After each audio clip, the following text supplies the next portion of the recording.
Ports Association. So, I move to closed session. So I'm going to call to order the regular session of the regular meeting of the Board of Commissioners of the Humboldt Bay Harbor Recreation and Conservation District. The time is 6:04. May we have a roll call, please? Commissioner Newman. Here. Commissioner Dale. Here. Commissioner Benson. Here. Commissioner Norton. Here. And President Coleman. Present. Will you join me in the Pledge of Allegiance? Pledge allegiance to the flag of the United States of America and to the republic for which it stands, one nation, under God, indivisible, with liberty and justice for all. All right, thank you. Do we have a report on closed session? Yeah, no reportable action was taken during closed session. All right, thank you. Gonna move to public comment, but before I do, I guess we have people online, right? And so, or, okay, and so people online can participate by raising their hands or *9 if you are on a telephone, and we will recognize you and you can join in the regular times to make comments, including in public comment, which is coming up right now. This portion of the agenda allows the public to speak to the board on various issues not itemized on this agenda. Member of the public may also request that a matter appearing on the consent calendar, which comes up next, be pulled and discussed separately. Pursuant to the Brown Act, the board may not take any action on any item that does not appear on the agenda. Each speaker is limited to speak for a period of 3 minutes regarding each item on the agenda, and each speaker is limited to speak for a period of 3 minutes during the public comment portion of the agenda regarding items of special interest to the public not appearing on the agenda and that are within the subject matter of the jurisdiction of the Board of Commissioners. Would anyone like to provide public comment tonight? Seeing none in person and none online. All right, then we will move to the consent calendar.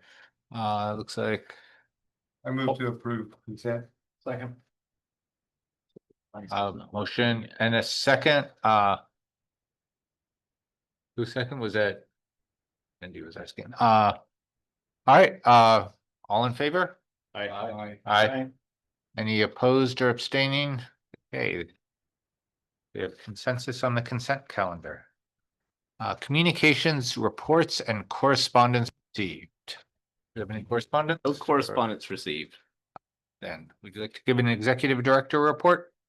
Yeah, no photos this month, but participated in Leadership Redwood Coast. It's a program of the Chamber Foundation.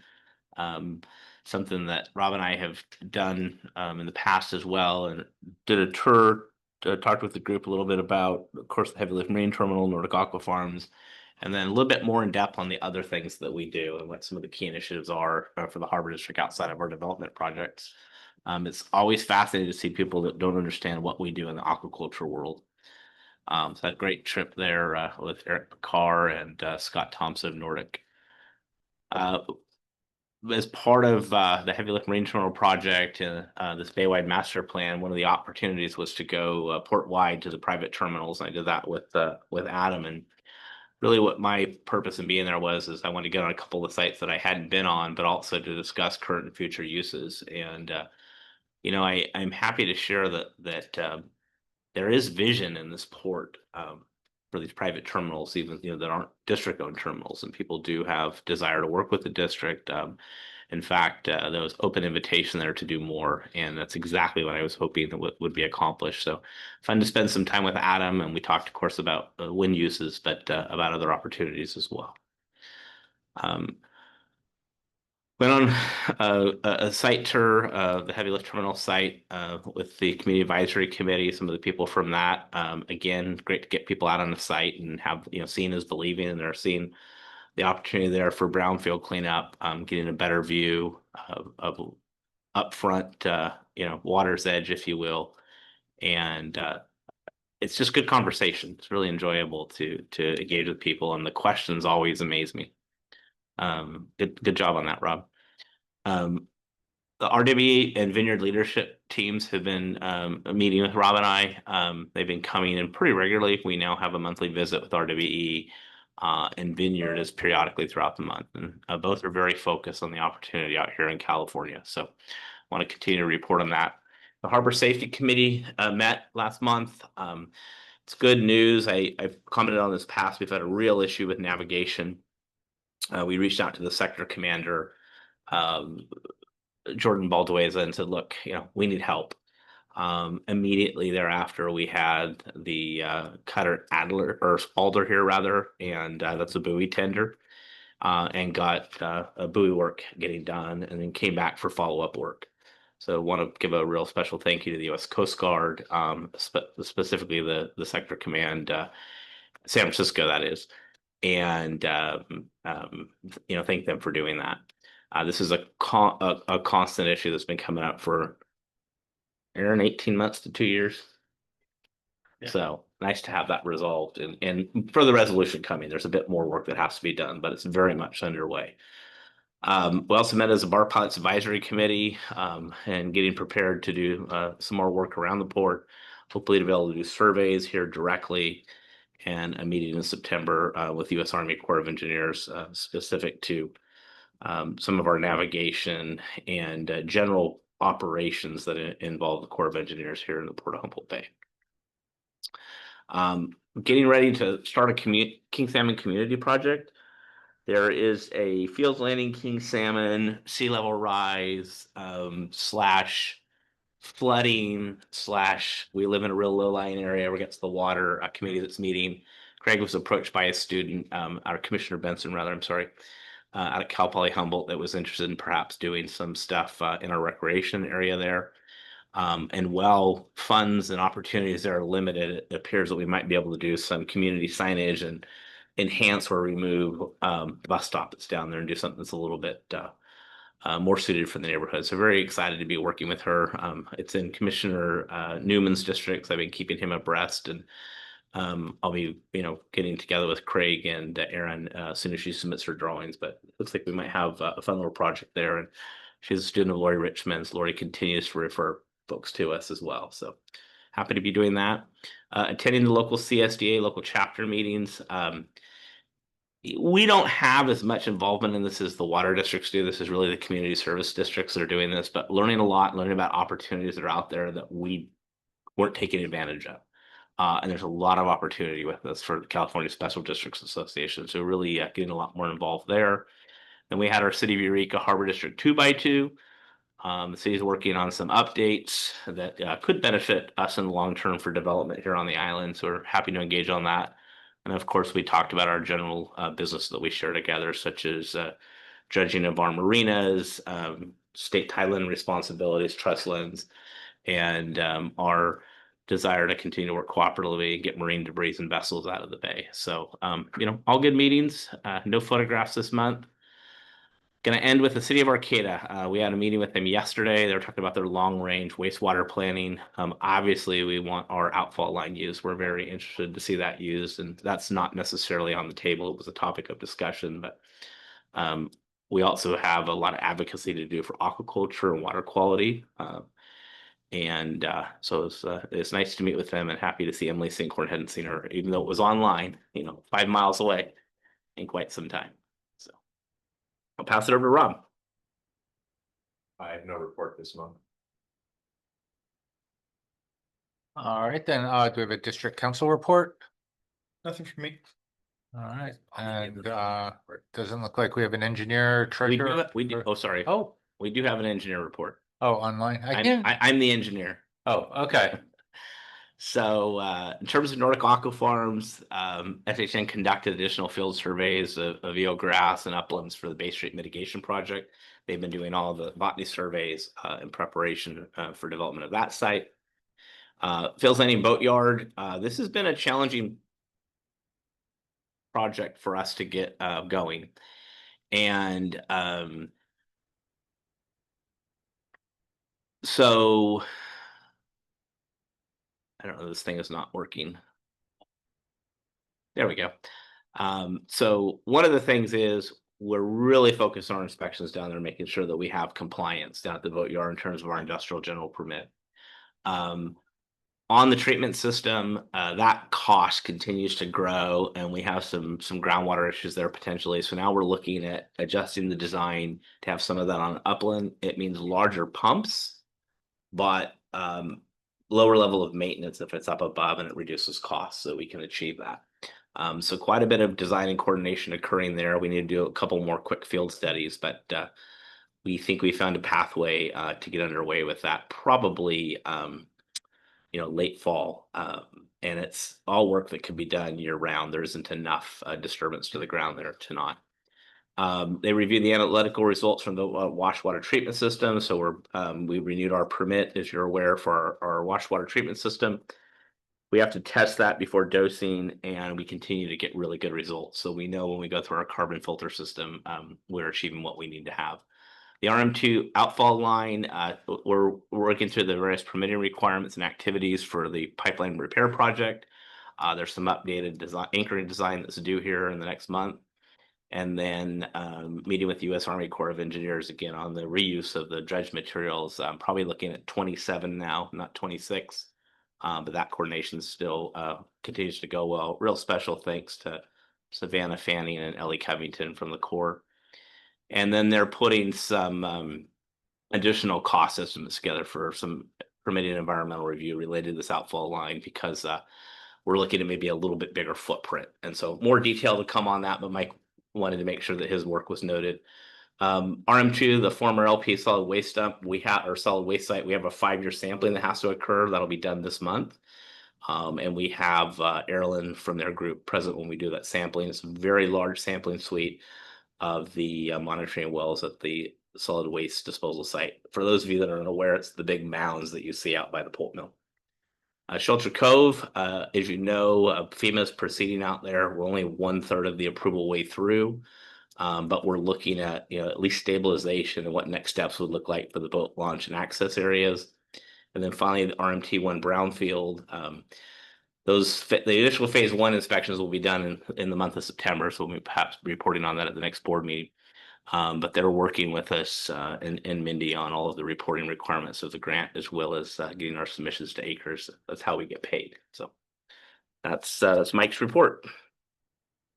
Great, thank you. Is it too early to have gotten any sort of results from the near placement that occurred with the last? USGS just loaded up their equipment and drove away.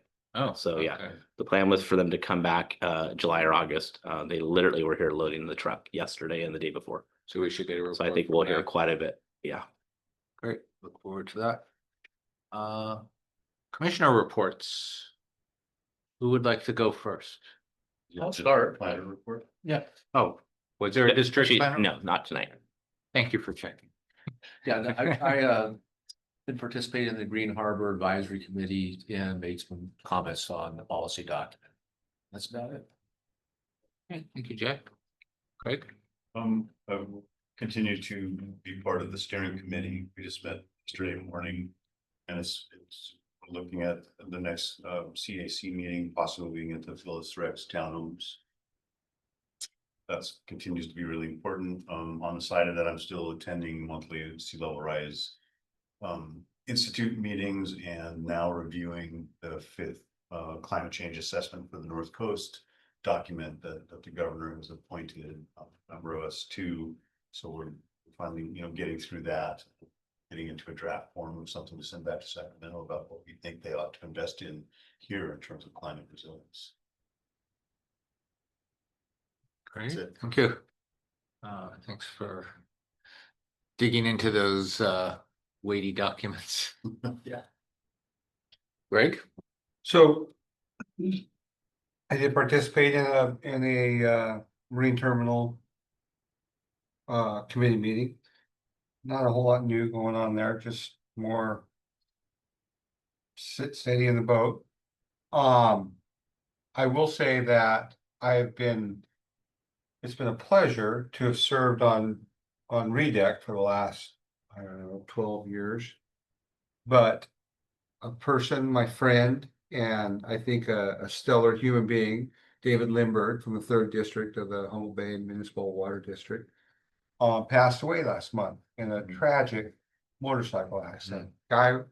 David was a stand-up human being and a stand-up public servant.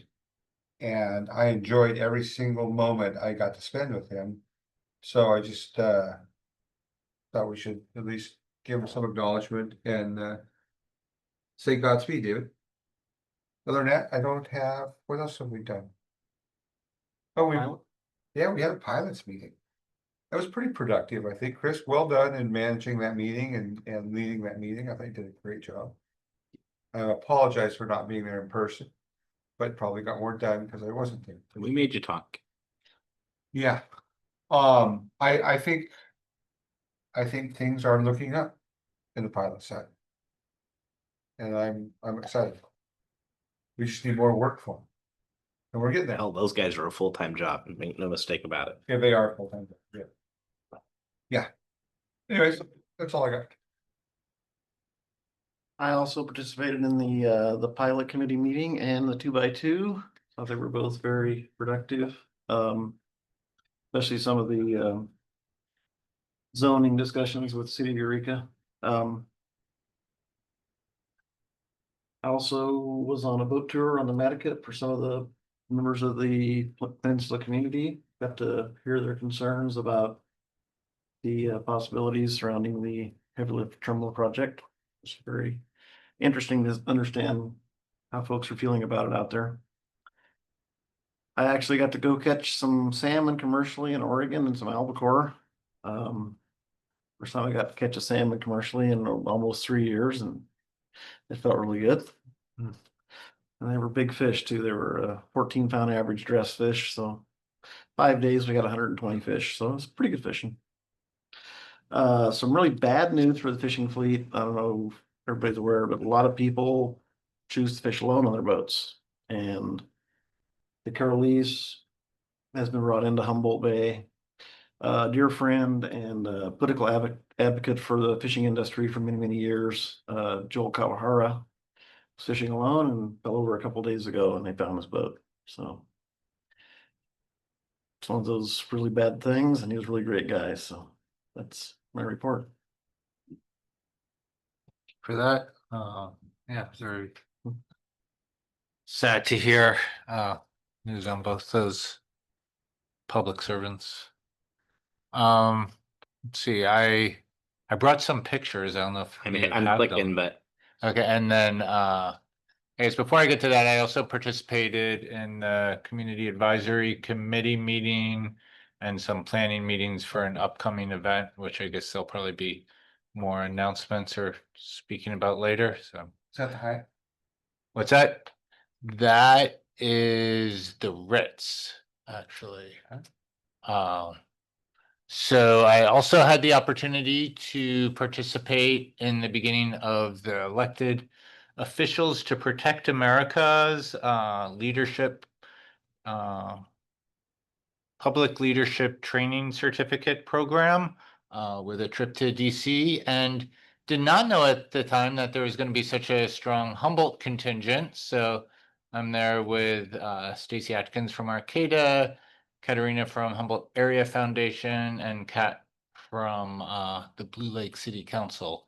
We were all invited there, and it's really interesting organization that some of you have probably heard of. They've been out here to Humboldt a couple times recently, but were founded by veterans who had really identified climate change as a global security issue and a driver of a lot of global conflict, and were working with veterans who were interested in local public service that expanded to those of us like myself who are not veterans, but we're still interested in doing what we could in whatever way to help these issues, and had a very productive, interesting weekend. There were people there from Great Britain, including a Lord. It was the first time I think I've met a Lord.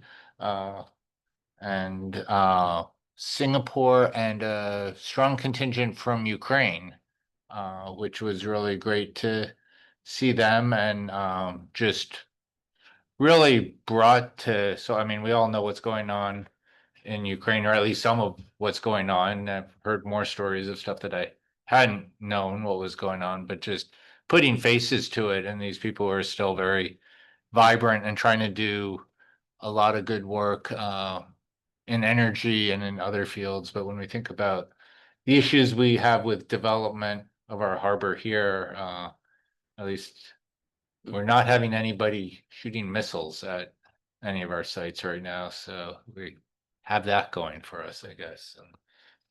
So this is going to continue for another 6 weeks, I believe, virtually. We formed a subgroup that's supposed to work together on developing some policy recommendations or some other type of recommendations. And I think we got as far as like coming up with a name that is just clean. So looking at justice and clean standing for community-led action network to help facilitate clean energy projects and combat disinformation on the local level, which I think is something that's really needed. So that's my report. We'll move on to the agenda. And the first item is, not surprisingly, receive status update regarding the Humboldt Bay Offshore Wind Heavy Lift Marine Terminal project, including an update of the Green Terminal Roadmap. All right. So we have two speakers from the East Coast, so I'm anxious to get to them to set them free. But first, I have some information I don't love to share. So we're going to announce an update to the timeline. So this is the timeline that we have been discussing for quite a while,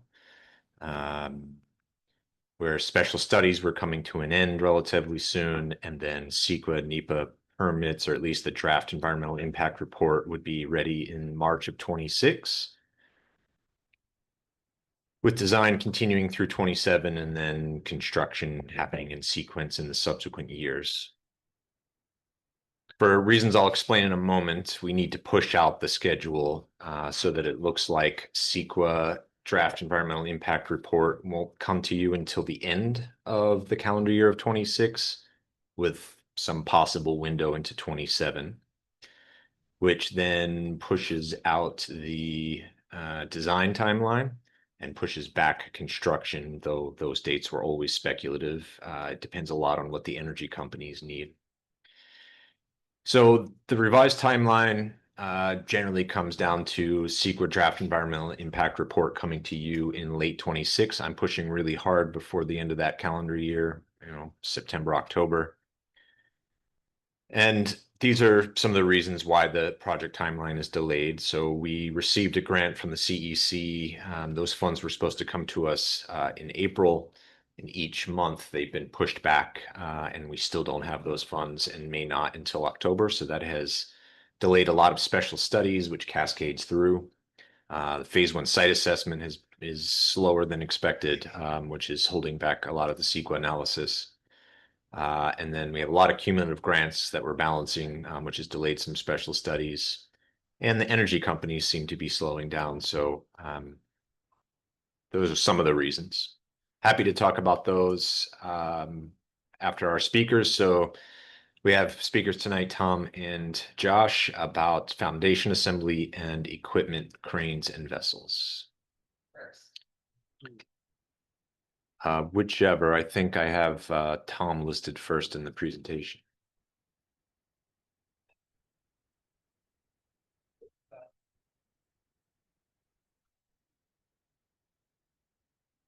And he may be presenting both. There we go. Yep, I am presenting both. That's correct. Give me 1 second here. Let me just get my screen share going.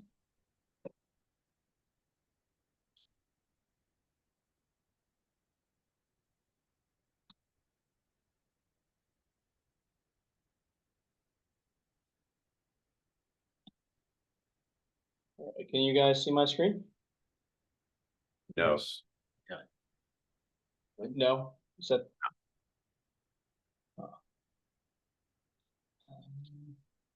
How about now? No.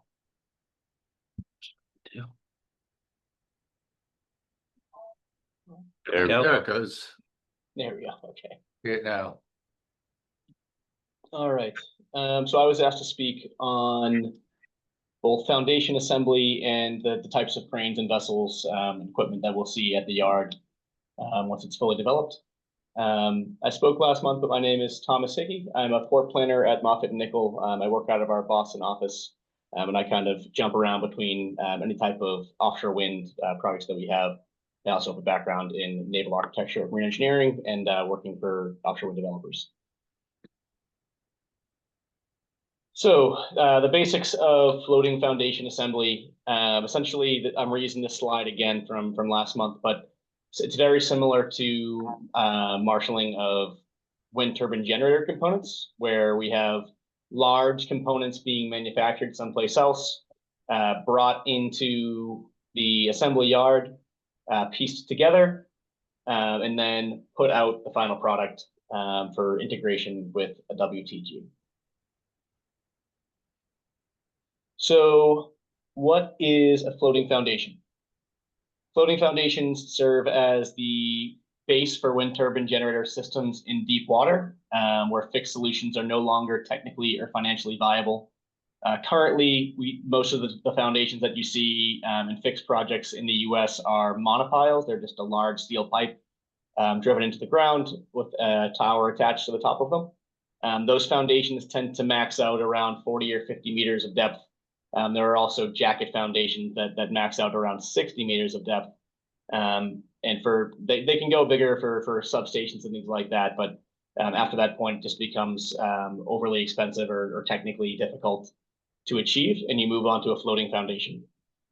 So generally, when we're looking at a floating foundation, there's something called water plane area, which is the area of the foundation that intersects with the surface of the water. Generally, they want to limit that water plane area because more water plane area means more interaction with surface waves and more motion. So there's dozens and dozens of different design proposals falling into several categories. Several categories, types of foundations. On the left side here, you see Principal Power's semi-submersible foundation, the WindFloat F. These are typically partially submerged, and they're essentially use connected buoyancy modules. You can see those 3 vertical beams connected by horizontal beams to provide stability, minimize motion, and hold the turbine up. The next type would be tension leg platforms, shown in the middle here. This is Glossen's LSR TLP. Which is a design based out of Washington State. These foundations are mostly submerged, and they gain most of their stability by taut mooring lines. You can see in that image there are those vertical mooring lines rather than slack or semi-taut systems. There are also spar type foundations, which are essentially monopiles. I didn't show an image of those here because they're extremely unlikely to be used in the US. They require substantial water depth that really doesn't exist any place other than areas with very deep fjords. There are also hybrid designs shown here on the right as the Steedsdale Tetraspar. This one actually uses a counterweight that hangs below this foundation to make it act like a TLP, but is anchored with a more conventional system. So it's kind of a combination of the semi-submersibles and the TLPs. The one that you'll probably see in Humboldt Bay or in California in general are semi-subs and TLPs, mostly because of the water depth that we have here. So what is a foundation assembly facility, and why do we need one? Similar to a staging and integration site, components are imported, assembled, and exported. It's essentially it's a marshalling yard for foundations. Components come in from the manufacturer otherwhere. They're assembled to finish, unit launched in the water. Completed foundations are either too big to be shipped all at once, or it's uneconomical. For example, components for numerous foundations can fit onto one delivery vessel, or the same vessel maybe only can carry 1 or 2 fully assembled foundations. So it's more about efficiency. So the import of components, I'm reusing this slide also from last month, just because this is so new that we don't actually have any great images of these things being assembled. This is yet to be done on a commercial scale. So there's likely going to be a larger delivery vessel for these components. And you'll see that most of the components will probably be rolled on or rolled off, like you see in the right image. But there may also be lift on, lift off operations, either with vessels with their own crane or shoreside cranes. So once the components are in the yard, they're stored in the uplands and then brought together for foundation assembly. And I'll start this with an asterisk saying that where this is something that is so new and hasn't really yet been done on a commercial scale, foundation designers and offshore wind developers in general are still trying to figure out exactly what this process looks like. There's two main schools of thought right now. On the left, you see production line assembly. This is Principal Power and HSD Sungyeong's concept for a yard where essentially these foundations are being put together in stages in a typical assembly line fashion and slid down the line either on rails or on SPMTs. The second type would be spot production, where each foundation has its own spot, is assembled from start to finish in that spot, and then moved to the wharf for launching. So launching of the foundations, again, similar to the numerous designs there are for foundations, there are also a lot of schools of thought about how these foundations will be launched into the water. There are numerous proposed methods, some novel, some traditional, like, for example, traditional methods, graving docks or just a crane, and more novel methods like jacking, platform lifts, things like that. One of the most common and flexible solutions being proposed right now would be the use of a semi-submersible barge. These would be very similar to a floating dry dock that you might see at a shipyard in California or Washington or Oregon. Essentially, the foundation rolls off the pier onto this semi-submersible barge. The barge is brought to an area of deeper water, and then the barge sinks down, allowing the foundation to float off. The reason that we're focusing more on these jacking and lift systems are technically more complex, and they use up a lot of the upland space. So we think right now for a jacking or a platform system lift, you're probably looking at like 4.5 to 5 acres of uplands, which is obviously very impactful both to our operations and to the construction of the port. Yeah, so once the foundation is floated off of the semi-submersible barge, it will be towed back to the staging integration site, put to berth, and then the tower and nacelle and blades will be assembled atop. On the left side here, you see a semi-submersible barge launching in Zhoushan. I hope I said that correctly, in China. And on the right side, you see BOA Barge 36 launching SBM Offshore's foundation. I believe this is in Rotterdam. So moving on to equipment and vessels. We touched on some of these things last month, but to reiterate, so lifting equipment, the bread and butter of the lifting equipment in these types of terminals are what are called SPMTs, or self-propelled modular transporters. They tend to be about 8 feet by 36 feet, depending on the size of them. They can come in 4, 5, or 6 axle, I believe even all the way up to 8 axle now, modules. These modules can, they each have 4, like I said, 4 or 6 axles. Each set of wheels can move independently. The deck is raised and lowered hydraulically, essentially like a large flatbed. They're moving towards electric variants for a variety of reasons. It's much more flexible for them. They don't have to refuel, and that's what we're designing for at the heavy lift terminal. They can be linked together in numerous configurations, and then they're charged when they're not in use, similar to like an electric vehicle. We also are going to have crawler cranes, which will be used both in foundation assembly and staging integration operations, primarily for in the latter for vessel offloading and movement in the yard. These can be up to 450 feet in height, and they'll be used to move around, like I said, unload from the delivery vessels and assemble components in the uplands.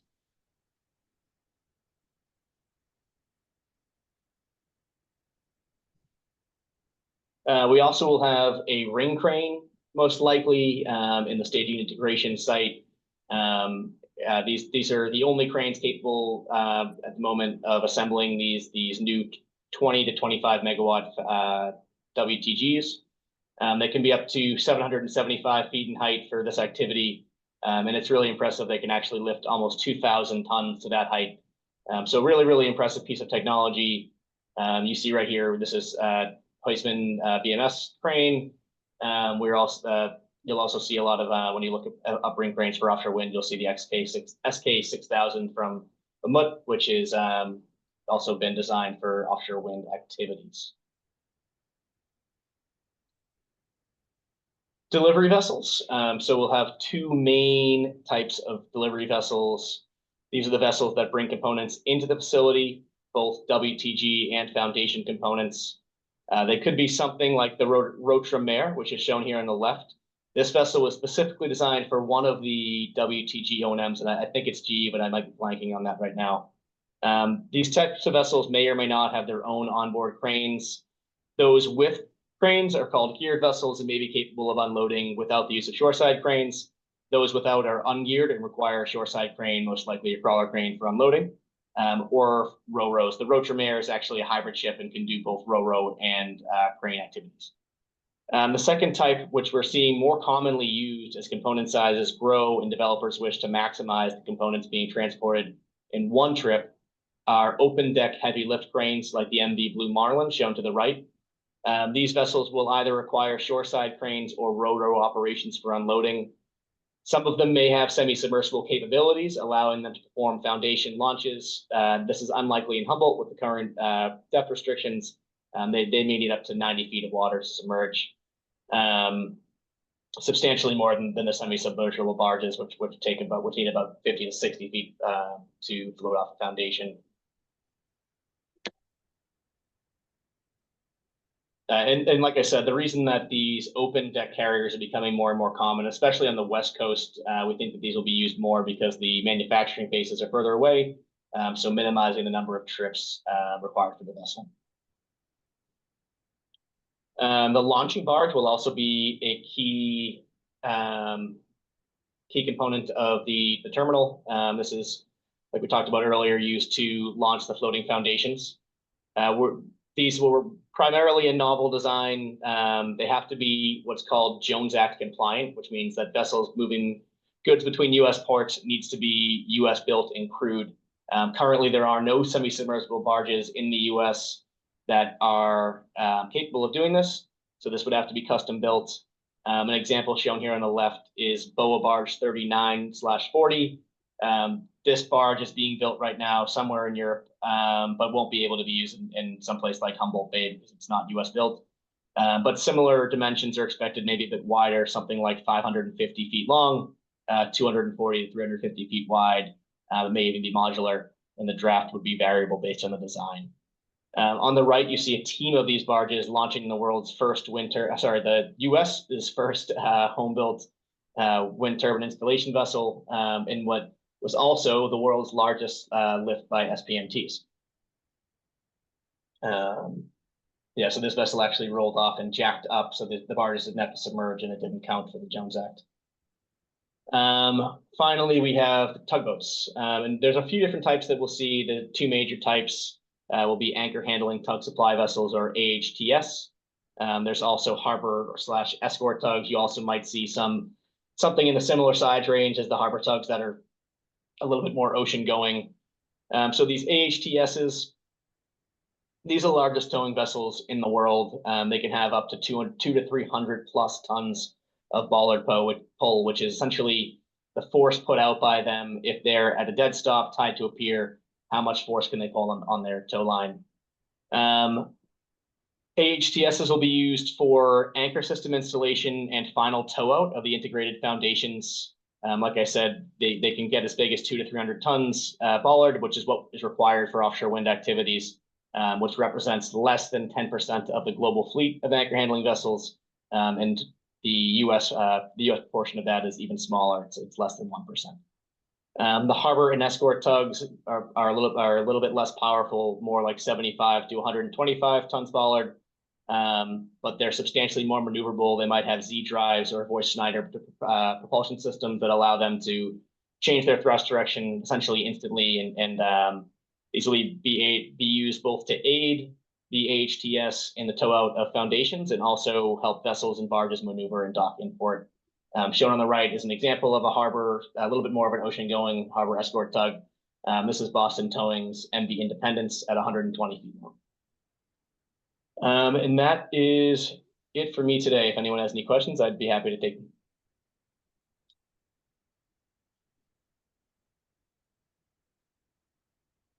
Yeah, thank you, Thomas. This is Commissioner Benson. Just looking at these two types of tugs, and seeing the tons that they're able to pull, how heavy are the fully integrated turbines? Yeah, that's a great question. And another thing that really varies substantially by the design. The two primary types of foundations that we'll see are being proposed are concrete and steel. The steel foundations are substantially lighter in port, but they end up getting to be about the same once they're finally out to sea, and they'll ballast them at different points, either in the harbor or on the way out as they get to their final draft. The final assembled weight of a concrete semi-submersible foundation is in the range of 20 to 25,000 tons. And the fully assembled steel foundation something between 3,500 and 7,000 tons. Thank you. Of course.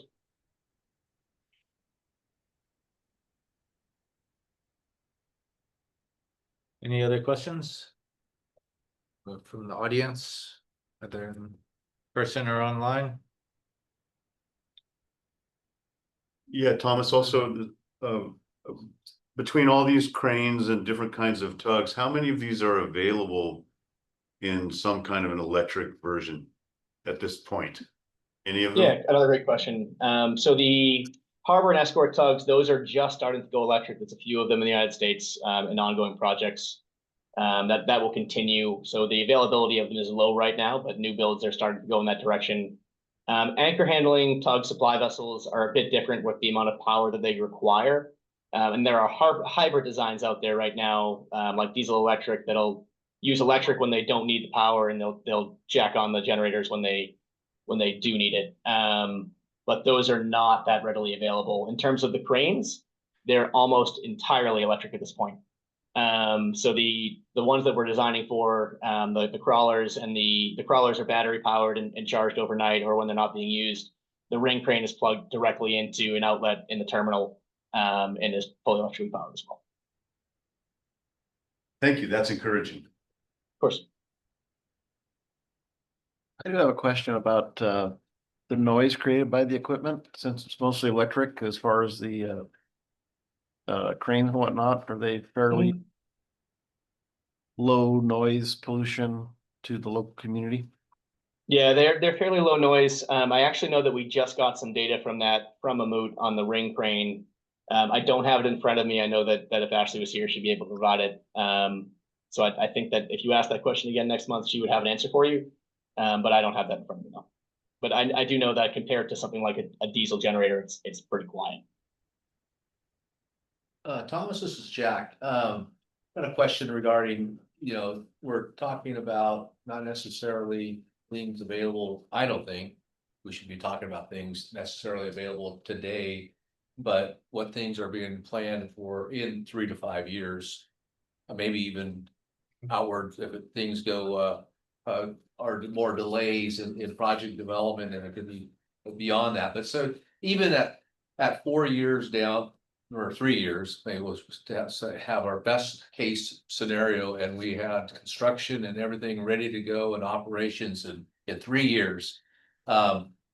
What sort of tugboats and cranes that are being used and or being studied and being built are out there? Yeah, so the cranes are all out there. They're out there now. The SK 6000 that I mentioned was actually tested for the first time about 6 months ago in Europe. So those products are all available now. The vessels are a little bit more difficult. There are vessels in the US fleet that meet these requirements, but they're a little bit harder to come by. So I don't have a great answer for that. Okay, yeah, I came across this something about there was up in Vancouver, there was some cranes that were being used at one of Vancouver Harbor. I think it was a hybrid might have been, diesel and electric or hydrogen and diesel to give it some, backup. But it seems like there's a lot of research and things that are being built or being tested in different harbors throughout the West Coast, or actually the world, but United States, even on the West Coast. You have any information about that?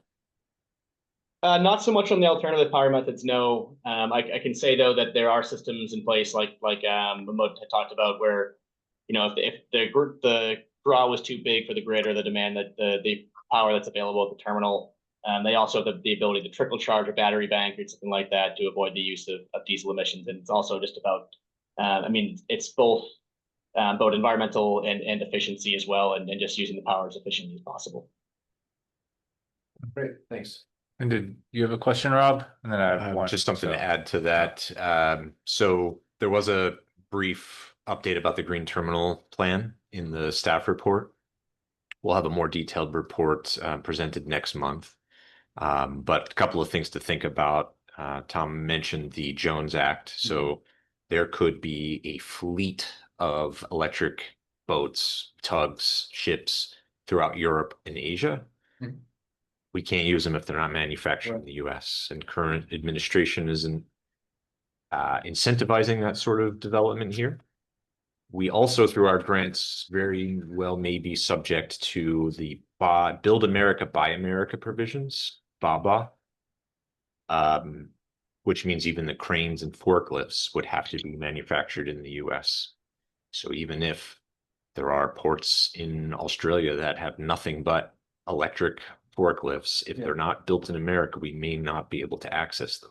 Well, I also came across one of the California Energy Commission and gave about $1 billion to various ports in California to go green and as much as possible. So they've even learning off of their experience that they're going through now, what sort of development they're coming across, or what success and what failures they're coming across. But I think there's lots of stuff to even learn right here in the United States. Agree. Yeah, and that's actually what I wanted to ask, with the restrictions of the Jones Act, what does the current pipeline on manufacture of these types of vessels look like in the United States now? Like, is anybody building them? When will they need to start building them if we're gonna be able to actually operate a terminal? I think that question's for you, Tom. Yeah. Yeah, I can tell you that the U.S. shipbuilding, from my experience as a naval architect, the U.S. shipbuilding industry is more than capable of constructing these vessels. As for a timeline, I don't have a good answer on that. But I can say that the yards have experience building vessels like this, that just not as often. Yeah. What would the turnaround time be for like building one of these like anchor handling tugs? Like how long would it take a shipyard if we placed an order? Like how and I know you can't answer that directly, but approximately how long does it take to build one of these ships? If the vessel's already designed, you could see one between a year, maybe between a year to 2.5 years. It really depends on the size of the yard. But there are yards in Texas and in Florida that spit these things out all the time. Okay. But have to start ordering them soon. Yeah. Any other questions or comments? All right, well, thank you very much. Thanks for staying up. Yeah, of course. Thank you for having me. Have a good night, everyone. Sympathize, I think I'm still on East Coast time myself. Thanks, Tom. Yep, happy New Year. All right, did you add more to this topic you wanted to add, Rob? Or? Just one slide showing what the upcoming technical speakers are. I think I added that.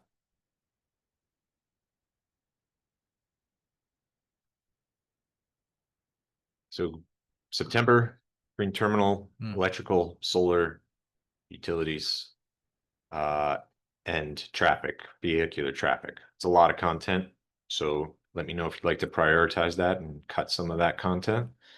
Then October, community and tribal engagements, related waterfront facility improvement program grant activities. Hopefully we have the money by then so we can be kickstarting some of those tasks. The Aquaculture Committee, we were hoping to have them as guest speakers to talk about some of the work that's been done with them, and then CEQA, NEPA, and permits.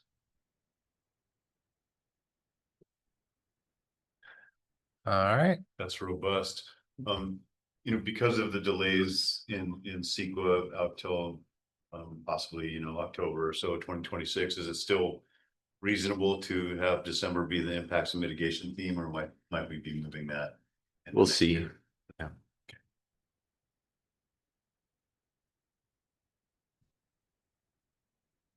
All right. Well, thank you very much. That was a informative presentation. Moving on to new President business. Coleman. Oh, I yes. know you asked if the audience had any questions for the last presenter, but we should probably ask for general public comment on the topic as well. Oh, okay. Any general public comment on this agenda item, either from online or in person? All right, seeing none.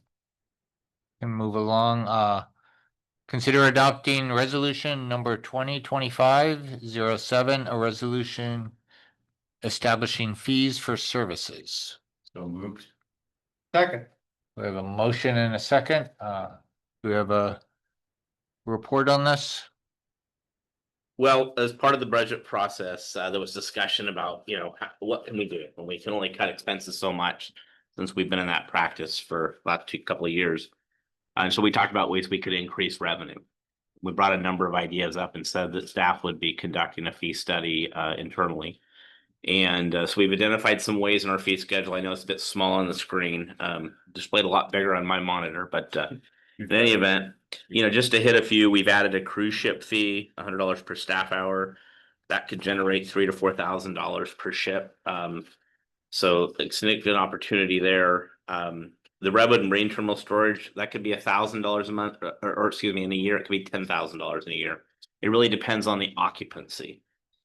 If we start looking at Woodley Island Marina, this is where we can start picking up some stuff. We've added a trash surcharge fee of $5 per slip per month. If we think of 200 slips, we have a 237 slip marina. If 200 slips, we're paying that fee. That's $1,000 a month. That's $12,000 a year. Our trash is something you've heard me talk on many times. We're paying at a minimum $3,600 a month to get rid of trash. We were paying well above $5,000, and we've just done a much better job with trash management and locking areas and not allowing outside trash to come into the marina. But that's significant. Our liveaboards, we have some of the lowest fees on earth to live here. And currently our liveaboard is up to 2 people, $120 per month. We limit that to 24. We'd like to consider an expansion of that, and we're going to further define that in ordinance number 9 when we bring ordinance number 9 to you. But for all new, the existing tenants, it'll be $120 a month. And for new tenants, $240 a month. And then each additional person would be additional $120 a month.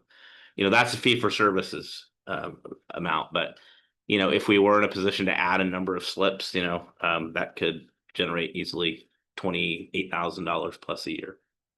So these are things that, you look at the fee times the number of slips times 12, there's opportunity there. And this is 12 months you're living. Liveaboard would be they'd be here, on a term.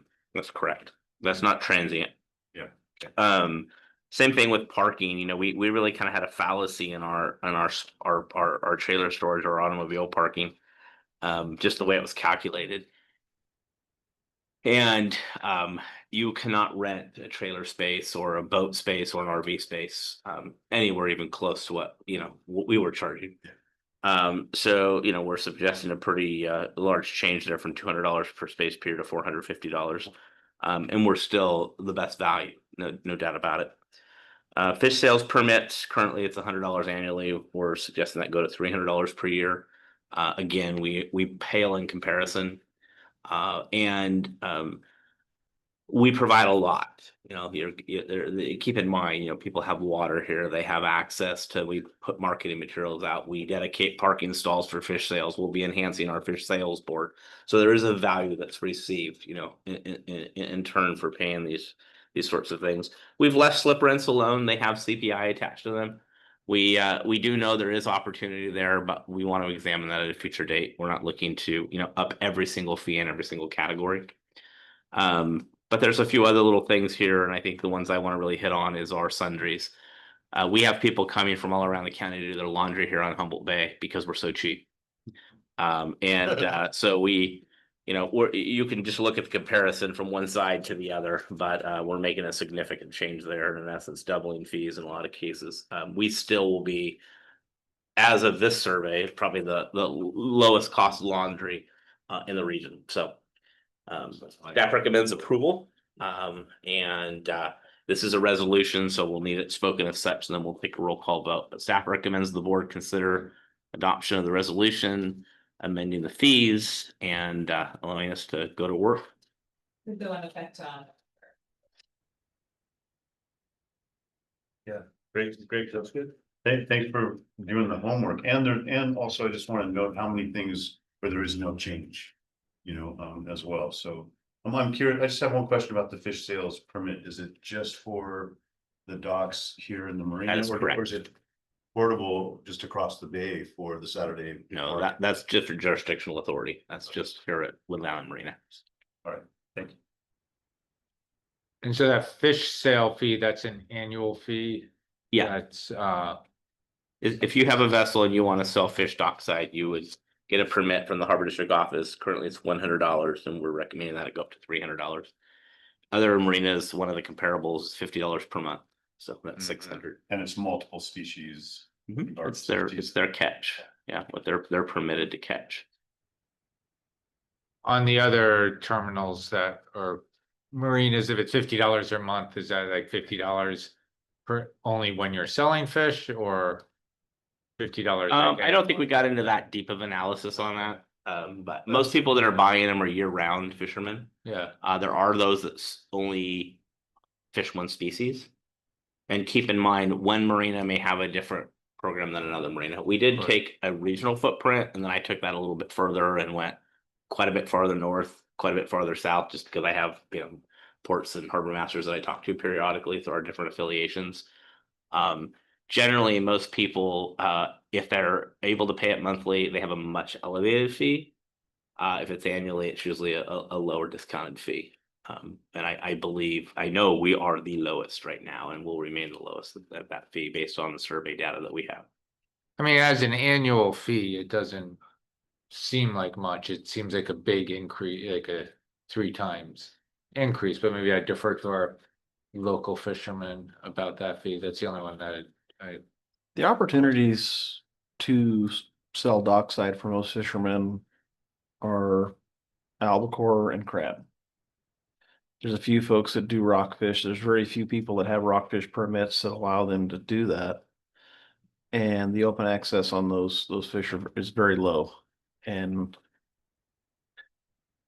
the way I see it, if a person dedicates a certain amount of his time to dock sales and does crab and albacore, at the most, you're probably going to participate 3 to 4 months of the year. So if it was a by a month thing, it'd be $150 as opposed to $300.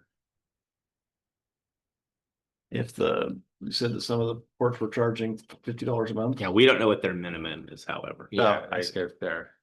I would assume that it's probably month to month though, for places that a lot of people will go into a place like Half Moon Bay from Eureka, for example, and sell tuna. So they have to get a permit for a short amount of time, so. Should we change that to $100 a month and then just let them figure out if they want to do 3 I'm sure he'd months? like to change anything that's harder on fishermen. I'm sure we get second on that, right? Maybe just I'm not gonna bite on that, but I will say, No, I want to be fair, because that's something that, it's great to see growing, and then the fish market, and and I know we do a lot, and it'd be great. have people always asking me like, oh, how do I find out if anyone's selling fish at the marina? And as I tell them, if the office is open, call the office. If it's not, I don't know if we have someplace we can post it, but I just I'm bringing up the topic. I don't have a particular suggestion here or how many active vessels do we have? 20. About 20, Yeah. so If you think about it, by tuna, they're selling between $4 and $5 a pound, and a tuna fish run average, how many pounds? Probably from 8 to 25 pounds. So. it's a few covering your fish. costs by pound. It doesn't have to The fishermen probably if there was more advertising and whatnot that could come out of this would appreciate that. There really isn't a lot of information unless you happen to come cruise the marina parking lot and see the sign. It lets you know that there's some fish for sale here, so How would you suggest we do that? I'm sure that there's some sort of a Facebook or Billboards on the billboard? maybe something with the Billboard. Harbor A District lit up website. billboard, like the one they have at Bear River Casino. The Harbor District's So you can website. see, we can put it here and you can see it from all over town. Harbor District's website might work too. So to bring this. Sorry, yeah. To bring this topic back to maybe a more pertinent discussion. I think, we're happy to talk about the fee. That's not a problem. I think we have to take a step back also and realize the service that's provided for the fee. And, one of the big considerations is replacing or redesigning and repairing the fish sale sign when you come in the arena and make it, or into the marina, and making that quite a bit more prominent, make it a little user friendly. And understanding that, maybe it sounds simple, but it costs money to put out all these signs, to remanufacture them when they get knocked over and they get dented, and to have a harbor maintenance worker, going in and servicing the trash 2 or 3 times a day when they're being utilized. So I'm advocating for the increase in the fee. It's not to oppose fisheries in any way, shape, or form. I think what we're trying to do is collect a fee that allows us to do more, not less. That's the intent behind it. Is there anything in the works about disposing of No. fish carcasses? The two go together, off-boat sales and fish carcasses. They're gonna happen. And they go in the trash. They can't go in the trash. How are fish carcasses for, this is getting off the topic of the. It's fee. not off topic because it's an expense that has to be borne by somebody at some point, because this stuff's gotta go to a landfill that's approved or something, and if you're going to have people processing fish at the marina, Are they having to take it someplace else then? there's no answer right now. So- The district doesn't have any ability to provide disposal of fish carcasses right now, just to be crystal clear. Fish cutting station with a grinder. I mean, that's a great idea. It works great. There's Shelter Cove. I was just gonna suggest We they can bring put it that down one to Shelter here. Cove We to can put the, it out here on the tip of the island. and send it out, Sounds like you're taking a field trip. Garden Yeah. fertilizer, sell as a garden fertilizer. send it out the outfall pipe. Take it to Portuna? Okay, well, I know I started this conversation. But, well, no, we need to take it Loop out Road somewhere? to the public as well, but. I think your point is good. I think Aaron's point is good. But I don't know, what we could do to advertise for it. Facebook, Or what? our website would be nice. I don't know how, If the fishermen told us when they were selling fish. Yeah, I mean, yeah, that, it takes some. it takes some. If you charge them $300 or $100 a month, they might tell you. But I would say somebody on the Fisherman's Marketing Association probably. I mean, it does kind of seem more like on that, like they could have a fishing marketing association Facebook page where everybody put, so there's one place, because I know some of the boats have their own Facebook pages where you can see if they're selling, but And trucks on, but there's no or parking a truck on generally he's good at it. 101, but there's no Make place the to really go to visibility. see Yeah, everything right now. people that call in for fish, and then when boats come in, we give that list to fishermen, so then they can call people, that's the service we provide. I call and ask. Yeah, a lot of people call and ask, and we always welcome those. Yeah, that's always been helpful. So I think you have an option to, adopt this with an amended fee on that, if that's what you see fit. That's certainly an option. And just one closing point on that. I do want to remind everyone that the Harbor District committed $5,000 to the Humboldt Fishermen's Marketing Association to support the offloading and sales over on the city side. So we are definitely using these funds to support fisheries. This is not a money grab for the benefit of the district or staff or automobiles or fancy pens. This is, again, this would allow us to do more. You're talking about advertising, not less. This is just simply to enhance services. So I'm happy with whatever we adopt, but I want to make sure we understand the intent of this is to enhance the program, not to grab an additional fee. Yeah, I think realize it's that, good. and it doesn't seem, I mean, in my completely uninformed opinion, that that's an unreasonable fee, but a 300% increase is a lot, so that, but why don't we go out to the public, either online or in person, if anyone has an opinion? It Looks hasn't like been it's- raised in 8 years. It just actually got created recently too, that we didn't charge for a long time. Oh, we charged for the permit? It was effective in 2015. And it was reviewed in 2020. It was reviewed in 22. So this, the best of that I'm able to provide record on is this was the first increase in a decade. Since 2015. That's just the record that we have on behalf. I'm good with my second. And again, if the board wants to change that fee, I would just make the request that that be part of the resolution or the recommendation for the resolution. We can see how it goes and change one line item at a later date if we wanted to. Right. Staff would bring that back to the board if Yeah. there was, yeah. Well, are we getting any hands or from, oh, we do have a hand in there, thank you. So my name is Robin Gray Stewart, and I'm just speaking for myself tonight. As some of you know, I used to live on Woodley Island. And I didn't see a lot of tenants here tonight. Sometimes this place is full. So anyway, I just thought I should give you a personal perspective that when I was living here, I really appreciated that the fees were very reasonable, and I really liked that. But like you said, things haven't been raised in a while, so I don't know where that stands with all the other marinas, but I really appreciated it being that way here. I lived here in the 80s and the 90s, and I would say this, though, I would really like to, and I would have liked back then to have seen the laundry rates go up, because like you said, people were coming from all over the Eureka to their laundry, and at that time I had a baby and then a toddler living on board with me, and it was hard to get into the laundry to do my laundry because there were so many people here. So I'm saying, great idea, raise the laundry rate. One place to make money, and I appreciate all that you guys do, but just thought you might like a little personal perspective on that. Thank you. All right, well, we have a motion and a second. Any further discussion? All right, then, this is a resolution. We need a roll call. Take a roll call The vote. resolution need to be read, or does it was made fine?